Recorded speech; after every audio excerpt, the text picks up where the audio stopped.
All right, welcome back on SportsBit. Betting Insight today, Thursday, September 22nd. Paulie and Teddy, big game breakdown. It's Thursday. That means rapid fire with 5 big college games. Oklahoma State, Baylor, Penn State, Michigan, Stanford, UCLA, to name a few. We'll go to that coming up. And the play of the day. Bad beats, bad bets, bad for the books in a second. NBA win totals are out here in Las Vegas at the Superbook.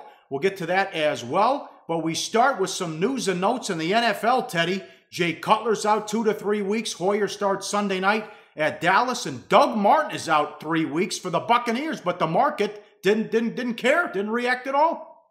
No, and I'm not surprised that the markets aren't react to running back injuries. They rarely do. Doug Martin gets hurt, but yet the money continues to come on. Tampa, Bucks go from 5, 5.5. Now we're seeing 6 popping ups. And of course, in my mind, most running back injuries, including a guy who's been really good. He's been at the Pro Bowl twice. He was second in the NFL with 1,400 yards last year. You know how much he's worth to the point spread in my mind? This much, 0, the big fat goose egg. Charles Sims, expect him to be the guy. Jaquiz Rodgers, you remember the Kiz? The quiz, yeah. Yeah, sure. Yeah. So it's not like they don't have anybody back there. They don't have a guy who they can feed the ball to 30 times. I think Tampa will be fine, and I'm not surprised the markets are ignoring that injury. Well, this is a huge loss now for the Vikings. Adrian Peterson's out 3 to 4 months, likely gone for the season. Conflicting reports about the LCL. We know about the torn meniscus. Now it is Ronnie Hillman, Asiata, and McKinnon. 1,400 yards last year and 11 touchdowns. The hits keep on coming for the Vikings. Big blow. Irrelevant. Not even close to being a big blow. Oh, get out of here. AP is a locker room guy. On the field, he's replaceable. Watch Asiata. Watch McKinnon. Okay. AP, I'm telling you. What are you AP talking? does not have the breakaway speed anymore. He's not a guy who's busting through the line and going the distance. And there are a handful of running backs that can do that in the NFL. Those guys matter. Everybody else, not so much. You got to respect him, and you got to worry about the home run potential. 11,000 yards in his career. They're 10-14 without him. They had to pick up Ronnie Hillman. The Broncos cut him. It opens things up for Bradford, too. That's a huge loss. In your opinion, it is, yes. Okay, fine. Okay, how about this then? Peterson's out, and they also lost Khalil, too. Okay. Not good. I'm not saying it's good in Minnesota right now, but I'm saying that when you're reflecting, how much does this injury matter to the point spread? Adrian Peterson, sorry, dude. The day that Adrian Peterson was worth something ended a few years back. He's not really worth anything to a point spread at this stage of his career. I disagree. What do you expect exactly out of these other guys? I expect the same average yards per rush as they got with Adrian Peterson, or close to it. Yes. All right, we're going to follow that all year long on the show. Please do. Let's. All right, we'll do that. Possible start Sunday. I don't have to agree with you all the time, Paul. We're allowed to argue sometimes. Yeah, if everybody had the same opinion on every game and how much every player was worth, we'd all be betting the same sides every time. It wouldn't work. So it's okay to have friendly disagreements. And most of the time, when we got disagreements like this, for a game, Minnesota's at Carolina. It's not a game that I expect to play. But if I was going to play, I could only play the Vikings. I think the markets are taking something for AP. But, it's one of those situations. We'll probably talk about that game tomorrow. Yeah, well, we agree on this one. A huge blow for the Browns. Corey Coleman broke his hand in practice yesterday. They don't know how long he's going to be out, but they got to go into Miami Sunday with Cody Kessler and no Coleman now. Yeah, and again, we don't think about a rookie wide receiver who's not a household name as being an impact player. For Cleveland, there's probably not a more important player to the offense. Now, the quarterbacks have been knocked out, the top 2 QBs. Corey Coleman is their playmaker. He's the rookie with speed. He scored a touchdown last week, a couple of big plays. What him and McCown 104 yards last Sunday. Now, both of those guys out for a while, and the hits keep on coming for the worst team in the NFL. All right. Hey, NBA right around the corner. We can't wait. NBA futures win totals here in Vegas at the Westgate Superbook. The Warriors lead the way at 66.5. Jeff Sherman, who works there, said the professionals are betting Golden State under, and the public's betting them over. There's no way they go over that. They just broke the record last year, and Kerr came out and said, we're not going to do that again. So I don't care that they brought in Durant. Look at the gap, though, Teddy, between Golden State and Cleveland at number 2. I mean, that's incredible. I've never seen anything like it again. This is my This will be my 19th NBA season in Las Vegas, and I've Ooh. never seen a 10-win differential between the number 1 team and the number 2 team. I mean, when you look at the other teams, Cleveland is still elite. San Antonio is still elite. That's a 10-win gap. I mean, but in past seasons, the best teams, they would have their win totals in the range of 61, 62, and the next tier of contenders in the high 50s. This year, there's only 2 teams besides the Cavs and the Spurs that are in the 50s, the Clippers and the Celtics, both with win totals above 50. Look at the Lakers. Look at that. 24.5. Only ahead of the Nets. Well, I mean, that's that's circa LA 2016, dude. I mean, the interesting thing to me is the teams that are being projected to be much better. Okay. This year. Philadelphia, they won 10 games last year. Mm-hmm. Their win total opened at 27. Minnesota went 29-53 last year. Their win total, 41.5. So they could win 12 more games than last year and still go under. The Utah Jazz win total opened at 47.5. You know what? That's the 3rd highest in the Western Conference, the 4th highest in the Western Conference, behind the Warriors, Spurs, and Clippers. That's where Utah is right now. So those are a couple of numbers that really stand out to me from the first NBA win totals that I've seen coming out of the Westgate Superbook. Early leans, Denver over 34.5 and the Sixers over 27.5. They're going to try this year. For the first time in 4 years, they're going to try. Yeah, I'm not sure that matters a whole lot. No argument with the Denver thought process there. I'm not very bullish on New Orleans. In general, I like betting unders a little bit more than betting overs. And a handful of teams, Dallas looks to me to be on the way down. New Orleans is a team that I think is going to struggle to be competitive. Houston, another squad that doesn't play a whole lot of defense. So, but it's very early when it comes to NBA prep for me. That's absolutely off the cuff. This is, it's just first gut reactions. That's what we see. Yes. Major League Baseball, quickly, just because you have to win doesn't mean you're going to win. The Mets got swept at home by the Braves. They've lost 6 in a row at home against Atlanta. Oh, my God. And that's why the Mets are going to be home in October, just like the Kansas City Royals are going to be home in October. 2 teams that got hot in September last year and went all the way to the World Series will be sitting watching the postseason on TV this year. All right. Good discussion on Adrian Peterson. Always feel free with the comments at the bottom here to be a part of the show as well. We will respond to everything. And on Twitter, at Paulie Howard, at Teddy_covers. Up next, big game breakdown. College football. We'll start with Penn State and Michigan. The theme here with these 5 games, young quarterbacks going on the road in tough environments. Coming up on SportsBit. Betting Insight today on SBRPicks.com. Go to SBROdds.com. Browse, compare, and shop live odds available at top online sportsbooks. All right, we're back. Time for big game breakdown. As always, live odds, sportsbookreview.com. Penn State and Michigan. Michigan 19-57 at home. Last year they were laying 3, won 28-16 in Happy Valley in the first Harbaugh-Franklin matchup. For Penn State, not just a question about McSorley's ability to handle a tough defense on the road, but can Franklin keep his team in it when he's outmanned, Teddy? Well, I mean, Penn State's been downright lousy. Yes. As an underdog, as a big dog under Franklin. Let's see, 0-5 straight up, 1-4 against the spread as dogs of +6 or more under Franklin. As a road dog in this role, he's 0-2, losing the spread by a combined 41 points. So, hadn't even been close. And let's not forget, they got blown out at Pitt earlier in the year. They're down 21-0 early. They did show some mettle rallying back, even though they didn't get the win in that game. But you can't compare Pitt's D and Michigan's D. Not the same, not even close, especially when it comes to defending the pass, which is what Penn State would have to do to get back in the game if they fell behind early. Great start for the Big Ten so far, and Michigan leading the way along with Ohio State. Michigan has playmakers all over the field, Teddy. What do you think of your college that's about the Wolverines so far?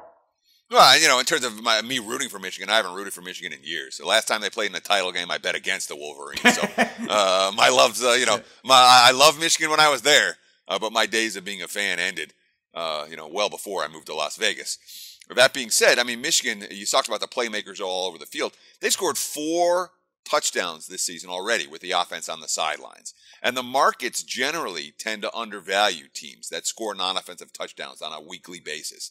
They're viewed more as lucky than as good. Their yards per point numbers are too low. They say, they have to come back to the mean. Not necessarily. And in general, even though Michigan is not a value team right now. The markets are white hot on the Wolverines. Vegas is hot on Michigan. From the get-go, this team has been valued correctly or even overvalued. But I'll tell you what, they're scoring not enough of touchdowns. They got a downright nasty defense. They're not a team I'm in any rush to bet against, even though there's no bargains to back them. Yeah, well, Vegas is overrating Michigan. I mean, they're like 5 and 6 to 1 in the future book to win it all. That's crazy. Well, I mean, look at the way Wilton Spake's playing. You know, he's showing real promise. 51 of 80, 686 yards so far, 8 touchdowns, 1 INT. You know, you've got the three-headed monster at running back with Evan Smith and Ty Isaac. You know, they've all got at least 20 carries. You know, this team's wearing opponents down in the second half, and Harbaugh hasn't really had to do a whole lot yet. This is Big Ten competition, but it's not tough Big Ten competition. I think the Wolverines are going to roll. All right, very good. As always, liveoddsportsbookreview.com. Game number 2. Oh, unmitigated disaster for the Big 12 so far. Here's the only team, one of the power teams, without a loss. Oklahoma State at Baylor. Baylor 8, 76 the total. Last year, Baylor was a small road favorite. Remember, they had third-string quarterback in there, and they won the game 45-35 on the road. Playing fast was as much art as science for Baylor under Art Briles, but his son is the OC, Teddy, but they haven't been able to get out of the gate here in the first quarter. No, I mean, if you've watched Baylor, I've watched them a couple times now, they just don't look the same in the post-Art Briles era. And I know that his son is the offensive coordinator, but it's Jim Grobe's team, and Jim Grobe doesn't necessarily have the feel for this kind of football. Look at his quote. The thing we had some problems with was we continue to struggle a little bit with running the pace we want to run. I think we had some situations, we had their defense on their heels a little bit, but we weren't going as fast as we can go. Grobe isn't a natural fit for this offense. Briles was. You talked about the issues coming out of the gate. Look, the last 2 games, they're playing weaker defenses. Rice, SMU, 0 first quarter touchdowns. This is a Baylor team that every time you looked up in the first quarter, used to be up 21-0, 28-0. You know, I mean, come out of the gate and crushing teams hasn't happened so far in 2016. You know, last year, Rice and SMU, just a class example. This year, 0 first quarter touchdowns. Last year, those 2 opponents, 7 first quarter touchdowns. It's a legitimate difference for the Baylor Bears. Not a good one. How about with Briles out, does it help defensively? Is this legitimate Baylor defense? Well, that's the interesting thing about Baylor this year. And, of course, all 3 of their first 3 games have all gone under the total by, I believe, 18 points or more. You look at the defensive talent and experience. That defense may legitimately be improved. It's as good as any defense that Briles had while he was there. The talent's solid. The coaching's solid. Baylor's not an over team anymore.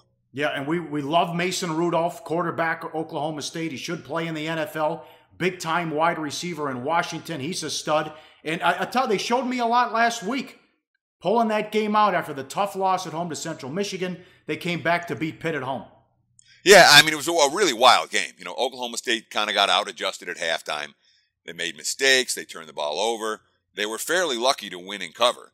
They struggled to stop the run, and I'm not sure that changes here. But the one thing that they did was Rudolph to Washington. And, of course, the game winner, Rudolph to Seals, an 86-yard completion, bringing it down to the 1. Even though the offensive line kind of struggled to pass block, and that's been a problem for them so far this season. Yep, it's a Baylor game. I can only look over. These have been shootouts the last few years against Not a chance I'm betting Baylor over right now. I looked at the dog here if I was going to play it, but I'm probably not going to play it. All right, Wisconsin and Michigan State. LiveOddsSportsBookReview.com. Sparty 5.5, 42.5 at home. D'Antonio did it again last week. We talked about his record on SportsBit here as an underdog. I think he's now 14-4-1 ATS as a dog the last 5 years. 12 of them outright. He did it again. So look at this last couple of years, Teddy. Even without his star quarterback Cook, they won at Ohio State last year, and they go into Notre Dame and had a huge lead before hanging on. Yeah, I mean, I don't worry about Tyler O'Connor's moxie. You know, we're talking about some young quarterbacks, some of them making their first road starts. Obviously, this game being played in East Lansing. It's not about O'Connor's moxie. And, of course, let's not forget, in the win over Notre Dame, wasn't just 19-26 for 241 and a couple of touchdowns. He also ran for 43 yards. That's a dimension that the Michigan State offense hasn't had in recent years. And, boy, they had great balance. 260 on the ground, 241 through the air against Notre Dame.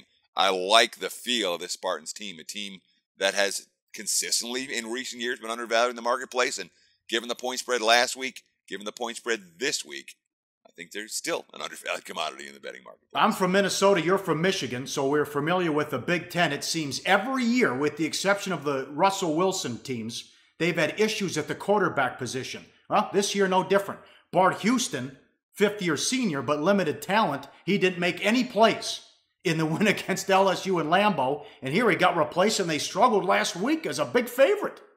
Yeah, I mean, and Russell Wilson was only at Wisconsin for 1 year. Yeah. You know, they sent some quarterbacks to the NFL, and yet even in college they weren't very good. Who was that backup for the Colts that was the Badgers? Scott Tolzien. You know, they were sending Sorgi guys. too? Sorgi? Yeah, exactly. Sorgi. I mean, they sent, with the exception of Wilson, they've been pretty good at sending backup quarterbacks to the NFL, but Sorgi wasn't that good in college. Bart Houston, when you're the fifth-year senior and there's been mediocre quarterback play in front of you and you haven't gotten your chance yet, that's a talent issue. He's got the experience, but not the talent. The redshirt Frosch, Hornibrook, he's got talent. He replaced Houston versus Georgia State, played pretty well, but this is a tough road test versus a nasty defense. We've got a couple of good quotes here for you, Paul. Yep, here's Chris. Last week we needed a spark, and so often it's put on the quarterback, and the quarterback's responsible for a lot, just like everyone is, but I thought it was a good changeup for us. Both have to be ready to play, to be sure. I'm positive of that. Both have to go, end quote. And in Houston, 26 series, 6 field goals, and 5 touchdowns. Yeah, I mean, Hornibrook, 7 series, and he's got 5 touchdowns and a field goal. Yeah. Obviously, the numbers are better, but Houston had to play versus LSU. Hornibrook had significantly easier opposition.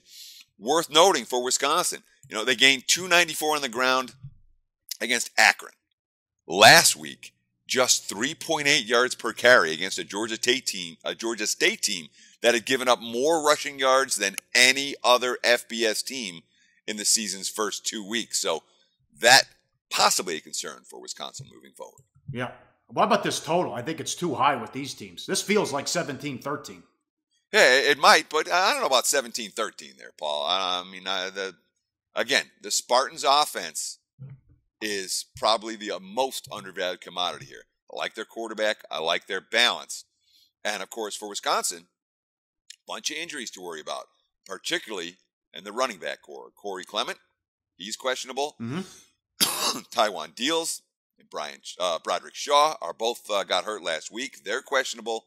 The only guy who's healthy right now is Dave Ogunbowale, although he did have a pretty good game, at least parts of it, against Georgia State last week. All right, 2 games left up next. Georgia and Ole Miss, and Stanford and UCLA. Can Stanford make it 9 in a row over the Bruins? And the play of the day coming up on SportsBit. Betting Insight today on SBRPicks.com. Hey, SportsBit viewers, check out the Thursday, September 22nd Odds Couple show. There's a bunch of plays I'm liking here, a bunch of interesting situations. Boston just dominating Baltimore. The Mets has a big fave again. Atlanta picking up steam at the end of the year. And I think I'm going to have some plays on a bunch of those games. What do you think, Mike Brenner? How are you liking this card? Well, I'm liking the card, and I know you're going to have a bunch of plays. Yeah. So when you guys are all done with Teddy and Paulie, come on over to our house, because I'm not kidding you. We got some good picks, too. All right, final go around here on SportsBit. Betting Insight today. 2 more games. LiveOddsSportsBookReview.com. Georgia on the road to take on Ole Miss. Ole Miss 7-62 the total. A nice win to start the season for Georgia. It's been a struggle the last couple weeks. Kirby Smart gambled. He put Eason in last week, the big win on the road against Missouri. Before that, they were like a 54-point favorite and beat Nichols at home by 2 points. Yeah. Okay, but now they've got the right quarterback in, the freshman, Jacob Eason. And this is a guy who has NFL, but he's got an NFL future. He's got the talent.